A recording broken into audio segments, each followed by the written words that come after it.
નમસ્કાર, ગુજરાત 7 ન્યૂઝમાં આપનું સ્વાગત છે। અમદાવાદ શહેરમાં આવેલા બાપુનગર ગરીબનગર પાસે LBS રોડ SP ચોકીના પાછળના ભાગમાં અકબરનગરના છાપરા અમદાવાદ મ્યુનિસિપલ કોર્પોરેશન દ્વારા તોડી પાડવામાં આવે છે। 450 કાચા અને પાકા મકાનોનો આજે સફાયો કરવામાં આવ્યો છે। કહેવાય છે કે ત્યાં લોકો 40 વર્ષથી રહેતા હતા। છાપરા તરીકે ઓળખાતો વિસ્તાર છે। અગાઉ પણ અહીંયા અસામાજિક તત્વો હતા। કેટલા વર્ષથી દબાણ હતું, શું કરવામાં આવ્યું? બાપુનગરની ટીપી 11 ના કુલ 4 સર્વે નંબર 269, 273, 274 અને 280 આ સર્વે નંબરો ની અંદર આવેલા ફાઇનલ પ્લોટ ઉપર અકબરનગરના છાપરાના નામે છાપરા બની ગયા હતા। ઉલ્લેખનીય છે કે નમો વન તરીકે જ્યારે લાલ બહાદુર શાસ્ત્રી તળાવને વિકસિત કરવામાં આવી રહ્યો હતો, એના કાંઠે આવેલા આ ચારે સર્વે નંબરની અંદર કુલ 450 મકાનો બનેલા હતા। એ 450 મકાનની અંદર અગાઉ પણ એ પૈકીના 5 મકાનો તોડવામાં આવ્યા હતા, જેની જે ગુનેગારોના મકાનો હતા એની અસરદાર એનો અમલ કરીને કામગીરી કરવામાં આવેલી હતી। અને સાથે સાથે આજે જ્યારે આ છાપરાઓ દૂર કરવામાં આવ્યા છે ત્યારે કુલ 15,000 ચોરસ મીટર જગ્યા ખુલ્લી કરવામાં આવી છે। નમો વનને જ્યારે પૂર્વ અમદાવાદની અંદર સારી રીતે વિકસિત કરવામાં આવતો હોય ત્યારે અહીંયા પર્યટકો માટે અને સ્થાનિકો માટે આ કાયદો અને વ્યવસ્થાની દ્રષ્ટિએ પણ આ 450 ઝૂંપડાઓ દૂર કરવાના કારણે ગુનેગારો અહીંયા નહીં રહે અને સુરક્ષા વધશે એ પ્રકારે અહીંયા આયોજન કરવામાં આવ્યું છે। અને આજે આ તમામ 450 ઝૂંપડાઓ છે એને કાયદાકીય પ્રક્રિયા પૂર્ણ કરીને દૂર કરવામાં આવ્યા છે।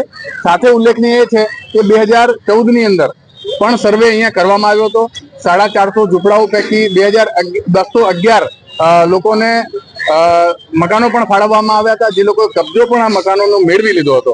કબજો મેળવ્યા બાદ પણ અહીંયા જ વસાવટ કરી અને ત્યાંના મકાનો જે મળ્યા હતા એ ભાડે પણ આપી દીધા હતા। એની પણ સર્વે કરવાની કામગીરી પૂર્ણ કરી, તમામ કામગીરી પૂર્ણ કરી કાયદાકીય રાહે આજે ઝૂંપડાઓથી દૂર કરવામાં આવ્યા છે। સાહેબ, જે ડિમોલિશન હાથ ધરાયું છે, કેટલા પોલીસ બંદોબસ્ત હતો, કેટલા મકાનો હતા, કઈ રીતે આખી પ્રક્રિયા હાથ ધરવામાં આવી છે? ડિમોલેશનની પ્રક્રિયામાં કોર્પોરેશન દ્વારા સર્વે કરી અને જે ગેરકાયદેસર બાંધકામ કરેલા હતા એવા ટોટલ 450 જેટલા કાચા પાકા મકાનો જે અહીંયા હતા એના માટે ડિમોલેશન માટે પોલીસ બંદોબસ્ત માંગવામાં આવ્યો હતો।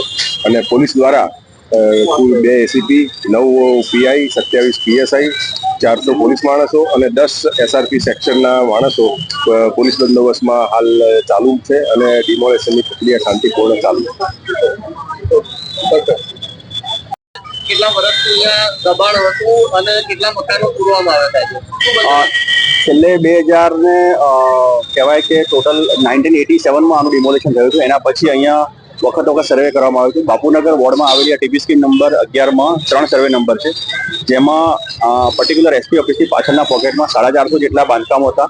તેમાં તમામ નોટિસની પ્રક્રિયા પૂર્ણ કરી આજે 450 થી 500 પોલીસ સ્ટાફના મદદ સાથે ડિમોલેશનની કાર્યવાહી શરૂ કરેલ છે।